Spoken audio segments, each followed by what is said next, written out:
El misterio detrás de la historia del nacimiento de Ismael. Ahora podemos ver en el primer capítulo llamado El silencio de una promesa tardía. Sarai, la esposa de Abraham, era hermosa. Su piel aún conservaba el resplandor de la juventud, y su porte irradiaba nobleza, como si el tiempo no lograra apagar la luz que Dios mismo había puesto en ella. Pero esa misma belleza contrastaba con una ausencia que pesaba en su alma, el vacío de su vientre. Año tras año, mes tras mes, día tras día sus esperanzas caían como hojas secas ante el viento de los calendarios cumplidos. La promesa de Dios aún latía en el eco de su memoria. Te haré una gran nación. Pero las estaciones pasaban, y el reloj biológico no negociaba con la fe. El silencio del cielo comenzaba a sonar como una burla, surgiendo la primer pregunta y es, ¿dónde estaba el cumplimiento? ¿O acaso la promesa no incluía su nombre? Sarai ya no lloraba. Sus lágrimas se habían secado como pozos antiguos. Solo quedaban suspiros prolongados y miradas vacías hacia las estrellas.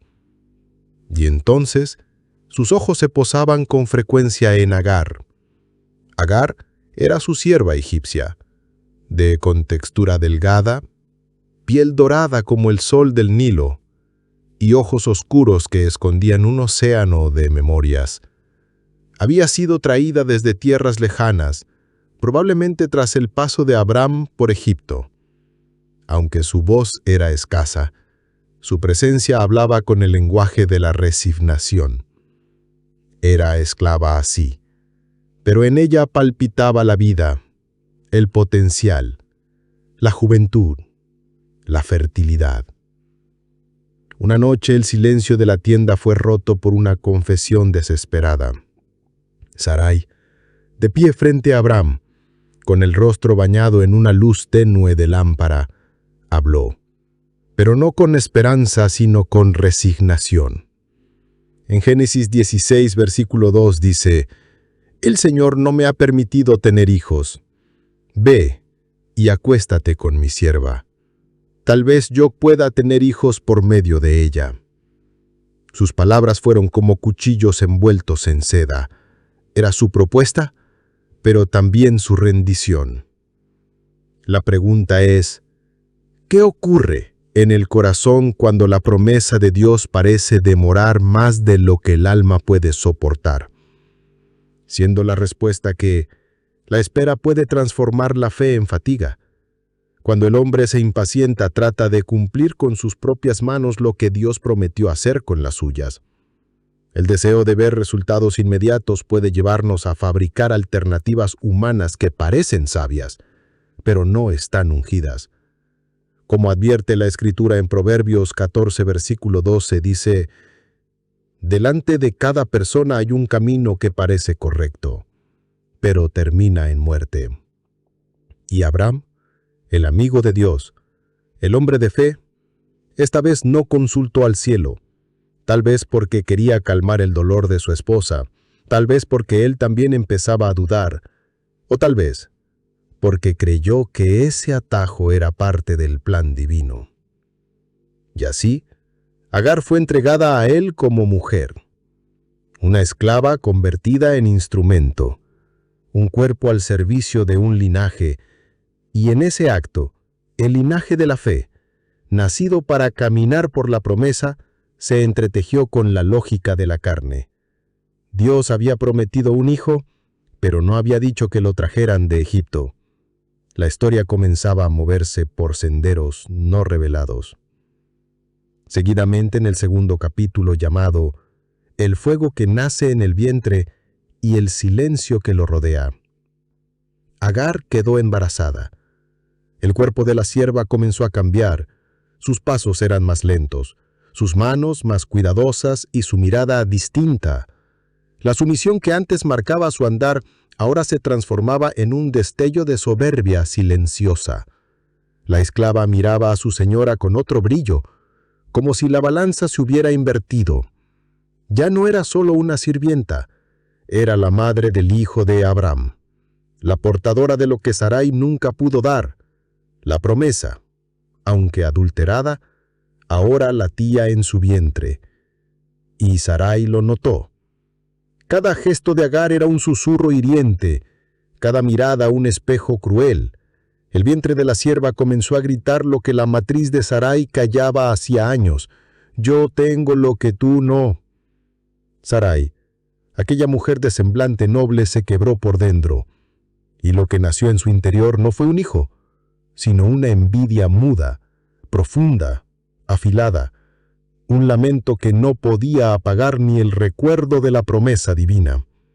Entonces, con voz temblorosa, mirada herida y corazón desbordado, se volvió hacia Abraham.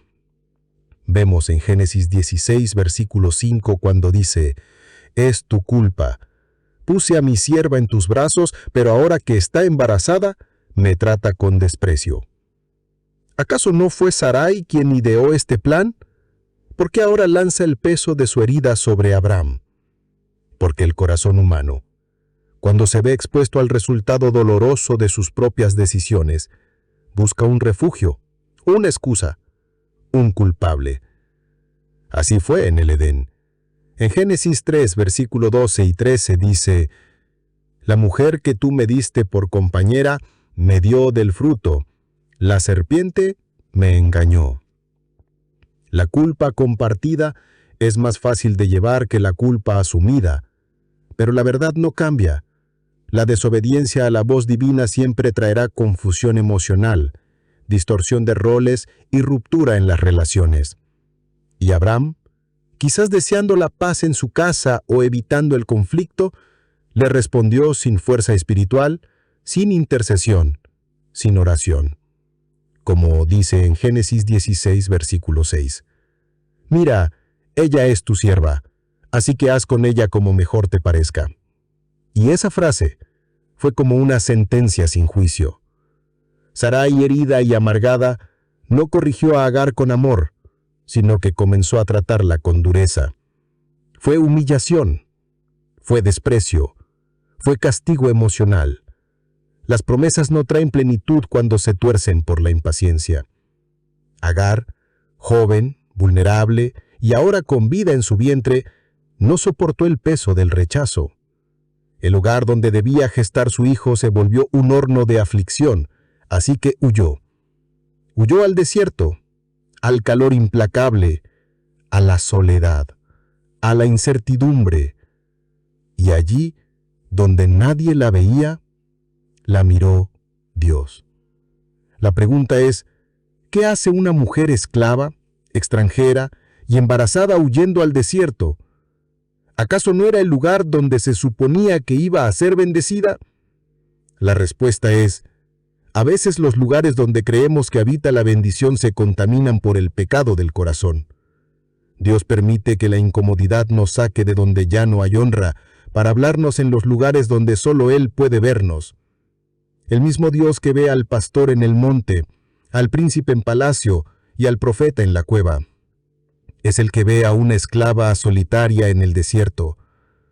En Salmo 24, versículo 3 dice: «¿Quién subirá al monte del Señor? ¿Y quién podrá estar en su lugar santo? No es el que lleva un hijo en el vientre, sino el que lleva obediencia en el alma». Agar fue despreciada por los hombres, pero buscada por el cielo. Finalmente, en el último capítulo llamado Dios que ve, Dios que habla, el sol golpeaba sin piedad el desierto de Jur, la arena ardía como juicio, y el cielo era un silencio pesado. Allí, sola, con los pies heridos y el vientre inflamado por la vida, Agar se dejó caer junto a un manantial. No buscaba agua, sino que buscaba sentido. Era una esclava huyendo, una madre sin refugio, una mujer sin nombre propio, hasta que el cielo bajó a la tierra para buscarla. Desde la bruma cálida del mediodía, apareció el ángel del Señor. No fue un viajero, no fue una alucinación, fue una presencia santa, inconfundible. Sus ojos eran fuego contenido, y su voz como viento fresco en tierra árida. En Génesis 16, versículo 8 dice, Agar, sierva de Sarai, ¿de dónde vienes y a dónde vas? La pregunta es, ¿por qué el ángel pregunta lo que ya sabe? ¿Por qué Dios interroga al que ya conoce por completo? La respuesta es porque Dios no busca información, busca sinceridad. No quiere localización geográfica, quiere ubicación del alma. Fue igual con Adán en el Edén. En Génesis 3, versículo 9 dice, ¿dónde estás tú? La pregunta no es por él, es por nosotros. Cuando respondemos con verdad, empieza la transformación. Agar, al escuchar su nombre de labios celestiales, supo que no era una simple sierva, supo que había sido vista. Entonces el ángel no solo le dio una orden, le entregó una promesa envuelta en misterio. En Génesis 16, versículo 9 al 11 dice, Regresa a tu señora y sométete a su autoridad. Daré más descendientes de los que puedas contar. Tendrás un hijo, y lo llamarás Ismael, que significa Dios oye. Ismael no sería un niño común. Sería fuerte, libre, indómito, como un asno salvaje. Su mano estaría contra todos y todos contra él. Sería un hombre de frontera, pero también un recordatorio de que Dios no ignora el clamor del oprimido. Y en ese instante sagrado, Agar, la sierva, la extranjera, la marginada, se convirtió en profetisa, y exclamó con voz quebrada y rostro en tierra. En Génesis 16, versículo 13 dice, Tú eres el Dios que me ve. Lo dijo con los labios, pero lo gritó con el alma. Y al manantial lo llamó Beer Lahai Roi, el pozo del viviente que me ve.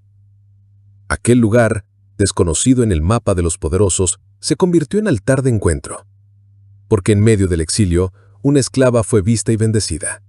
La reflexión final de este capítulo es, Dios ve a los invisibles, a los que huyen, a los que no tienen apellido ilustre, a los hijos que nacen fuera del plan perfecto, pero dentro del abrazo compasivo de su mirada. Como dice el Salmo 34, versículo 18, el Señor está cerca de los que tienen quebrantado el corazón, rescata a los de espíritu destrozado. Agar regresó, ya no como sierva fugitiva, sino como madre elegida, como mujer marcada por la visita del cielo. Y el tiempo dio a luz a Ismael, y Abraham tenía 86 años cuando escuchó por primera vez el llanto de un hijo que no era la promesa, pero sí fue oído por Dios. Uno se puede preguntar como reflexión final de esta historia, ¿qué aprendemos de esa historia? Y es que aprendemos que Dios no es rehén de nuestros errores, que cuando el ser humano, con sus manos temblorosas y su fe fragmentada, toma decisiones fuera del diseño divino, el cielo no se aleja con desprecio, sino que se acerca con misericordia. En esta historia, vemos que la gracia de Dios no está limitada al linaje perfecto ni a las promesas impecablemente cumplidas. Él ve al extranjero, escucha al humillado, rescata al que huye.